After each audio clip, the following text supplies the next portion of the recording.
السلام علیکم ورحمۃ اللہ وبرکاتہ۔ ناظرین، آج ہم آپ کے لیے ایک نیا واقعہ لے کر حاضر ہوئے ہیں جو کہ بہت ہی خوبصورت واقعہ ہے۔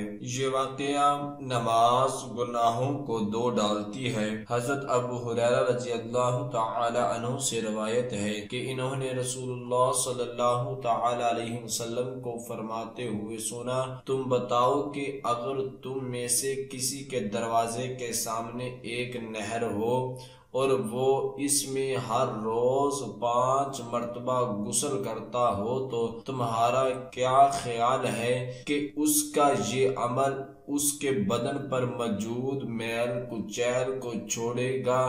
لوگوں نے جواب میں کہا، کچھ بھی میل نہیں چھوڑے گا۔ فرمایا، یہی مثال 5 وقتہ نمازوں کی ہے کہ اللہ تعالی نے ان کے ذریعے گناہوں کو مٹا دیتا ہے۔ سامعین کرام، اسلام کی مقرر کردہ عبادات میں نماز ایک ایسی عبادت ہے کہ قرآن و حدیث میں اس کا تذکرہ بھی بہت اور اس کے فضائل بھی لامتعی ہے، اور یہ بات بھی یقیناً کہنا چاہیے کہ اس قدر تذکرے اور فضائل کے باوجود تساہل اور سستی بھی اس کی ادائیگی میں پائی جاتی ہے، جبکہ اس تساہل اور سستی کے منافقین کی نشانی کے طور پر بیان کیا گیا ہے۔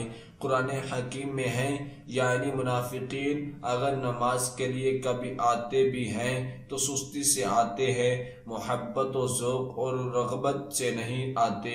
سورۃ الماعون میں ہے، ان نماز پڑھنے والوں کے لیے ہلاکت ہے جو اپنی نماز سے غفلت اور سستی کا شکار رہتے ہیں۔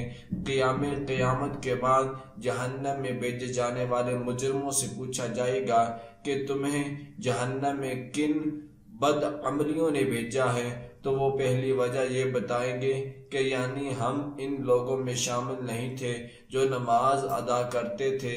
یاد رہنا چاہیے کہ نماز اللہ رب العزت کے حقوق میں سے ایک بڑا حق ہے، اسی لیے اس کی ادائیگی کی بہت زیادہ تاکید ہے اور چھوڑ دینے پر بڑی وعید ہے۔ بعض نماز نہاد روشن خیال یہ کہتے سنے جاتے ہیں کہ جی حقوق العباد بڑی اہمیت کے حامل ہیں، یہ ادا ہو جائیں تو حقوق اللہ کی خیر ہے۔ بڑے ادب سے گزارش ہے کہ یقیناً حقوق العباد بہت ہی اہم ہے، مگر یہ بھی تو بتائیں کہ حقوق العباد کا تعین کس نے کیا اور کس نے بتایا کہ جب تک صاحب حق اپنا حق معاف نہیں کرے گا اللہ پاک بھی معاف نہیں کرے گا؟ اس سوال کا جواب صرف اور صرف یہی ہے کہ ہمارے خالق و مالک اور رازق اللہ نے یہ درجہ بندی کی اور بندوں کے حقوق کو فوقیت بخشی۔ قرآن و حدیث میں کہیں ایسا مذکور نہیں کہ پورا اسلام صرف حقوق العباد میں ہے، گو کہ ان کی حیثیت اپنی جگہ مسلم ہے، اور یہ بھی جب تک کوئی شخص اپنا حق معاف نہیں کرے گا اللہ پاک بھی اس کو معاف نہیں کرے گا۔ یہ ضابطہ اور قانون بھی تو اللہ پاک ہی نے وضع فرمایا ہے، میرے اور آپ کے کہنے سے تھوڑی ہوا ہے۔ اسی طرح اگر اللہ کے حقوق تلف ہو تو یہ بھی اس نے فرمایا ہے کہ جس کو چاہو گا جتنا چاہوں گا معاف فرما دوں گا۔ تو بڑی کائنات میں کون ایسا ہے جو یہ کہہ سکے اسے سب کچھ معاف کر دیا جائے گا؟ لہٰذا اس مسئلہ کو اتنا لائٹ لینا بڑا ہی خطرناک رجحان ہے، اس سے اجتناب ضروری ہے۔ اللہ پاک سے امید ضرور رکھیں مگر تعالی اور تکبر مت اپنائیں۔ قرآن حکیم کا عمومی اندازہ یہ ہے کہ جہاں بھی اس نے حقوق کا تذکرہ فرمایا ہے وہاں پہلے نمبر پر حقوق اللہ اور دوسرے نمبر پر حقوق العباد ہے۔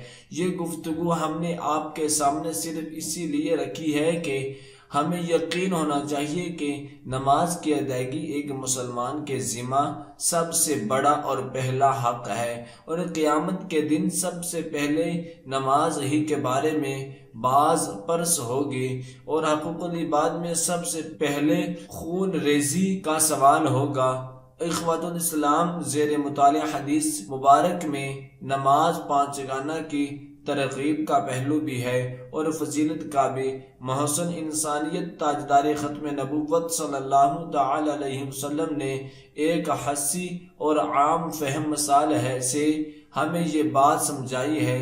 حدیث پاک کا اصل موضوع یہ بات ہے کہ نماز کو ہمارے گناہوں کو دھونے اور مٹانے میں بڑی تاثیر حاصل ہے، جس طرح پانی کو بدن میل کچیل چڑھانے میں۔ دوسری بات کو تو انسان اچھی طرح سمجھتا ہے، بچے بوڑھے اور مرد عورت سب ہی یقین رکھتے ہیں کہ بدن یا کپڑے میلے ہو جائیں تو پانی کی ضرورت پڑتی ہے اور اسی سے میل کچیل صاف ہوتی ہے۔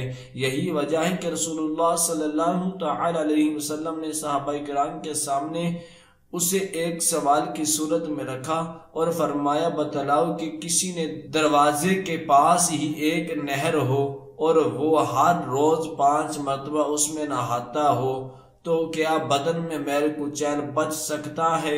صحابہ کرام نے جب جواب میں یہ عرض کیا کہ نہیں بچ سکتا تو آپ صلی اللہ تعالی علیہ وسلم نے فوراً یہ فرمایا، یہی صورتحال 5 وقتہ نماز کی ہے کہ اللہ تعالی اس کی ادائیگی سے اہل ایمان کے گناہوں کو مٹا دیتا ہے۔ یعنی یہ محض بدن کی ایکسرسائز نہیں ہے بلکہ روحانی اور باطنی پاکیزگی کا مؤثر ترین عمل ہے جو روح کو بالیدگی اور باطن کو طاہری عمل سے گزارتا ہے، جس کی وجہ سے مسلمان اپنے آپ کو ہلکا پھلکا محسوس کرنے لگتا ہے اور اسے یہ توفیق بھی میسر آ جاتی ہے کہ وہ اپنے کبیرہ گناہوں سے بھی سچی توبہ کر لیتا ہے۔ پھر یہ نماز اس کی عادت نہیں بلکہ عبادت بن جاتی ہے۔ محترم سامعین، یہاں یہ بات بھی ضروری قرآن و حدیث یاد رکھنا چاہیے کہ نماز کا صرف یہی پہلو نہیں کہ اس کی ادائیگی پر اللہ کی طرف سے گناہوں کی معافی کا وعدہ اور رسول اللہ صلی اللہ تعالی علیہ وسلم کی طرف سے عظیم بشارت ہے، بلکہ ایک دوسرا اہم پہلو یہ بھی ہے کہ اس کی ادائیگی پر اجر و ثواب اور نیکیوں میں اضافہ بھی ہوتا ہے، یعنی دفع مضرت اور جلب منفعت دونوں ساتھ ساتھ چلتے ہیں۔